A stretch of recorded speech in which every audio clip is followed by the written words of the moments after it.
അനുഭവിക്കുന്ന ദുരിതം സംബന്ധിച്ചാണ് പ്രതിപാദിച്ചിട്ടുള്ളത്. അത് ഒരളവോളം ശരിയാണ്. എന്നാൽ അതിനൊരു ഏകപക്ഷീയതയുണ്ട് എന്ന് പറയാതിരിക്കാമെന്നുള്ളതാണ്. പരിഹാര നിർദ്ദേശങ്ങളുടെ ഭാഗത്ത് വരുമ്പോൾ കേന്ദ്ര നിയമങ്ങളെക്കുറിച്ചും അത് മാറ്റിയെടുക്കാൻ നടത്തേണ്ട ശ്രമങ്ങളെക്കുറിച്ചും ആ ഇടയിലായിരുന്നു ബോധപൂർവമായ മൗനം പാലിച്ചിട്ടുണ്ട് എന്നാണ് പറഞ്ഞത്. അങ്ങനെ വരുമ്പോൾ അതൊരു ഏകപക്ഷീയമായ വിമർശനമായി വിലയിരുത്തപ്പെട്ടാൽ അങ്ങനെ വിലയിരുത്തുന്നവരെയും കുറ്റപ്പെടുത്താൻ നമുക്ക് കഴിയും.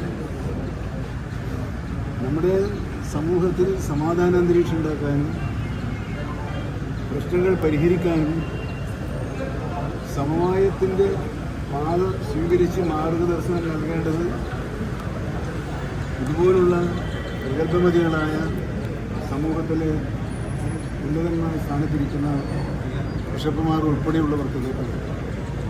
അവരുടെ ഭാഗത്തു നിന്നും അത്തരം ക്രിയാത്മകമായ നിർദ്ദേശം പ്രതീക്ഷിക്കുകയാണ്. ഇങ്ങനൊരു ഇടയലേഖനം ഇറക്കി എന്നതുകൊണ്ട് മാത്രം അവരുടെ നിലപാടുകളെയും അവരനുഭവിക്കുന്ന പ്രശ്നങ്ങളെയും ചെറുതായി കാണാനോ നിസ്സാരവൽക്കരിക്കാനോ അവഗണിക്കാനോ ഗവൺമെൻറ് നിൽക്കണം.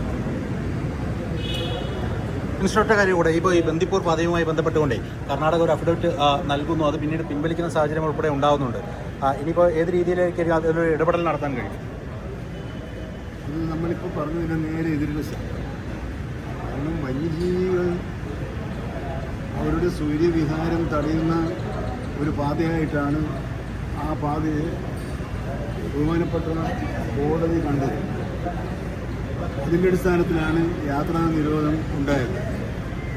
കഴിഞ്ഞ 20-22 വർഷമായി ആ യാത്രാ നിരോധനം നീക്കിക്കിട്ടുന്നതിന് വേണ്ടിയുള്ള ശ്രമങ്ങളാണ് നമ്മൾ നടത്തിക്കൊണ്ടിരുന്നത്. ഒരു ഘട്ടത്തിൽ ബഹുമാനപ്പെട്ട കോടതി അവിടെ അടിപ്പാതയും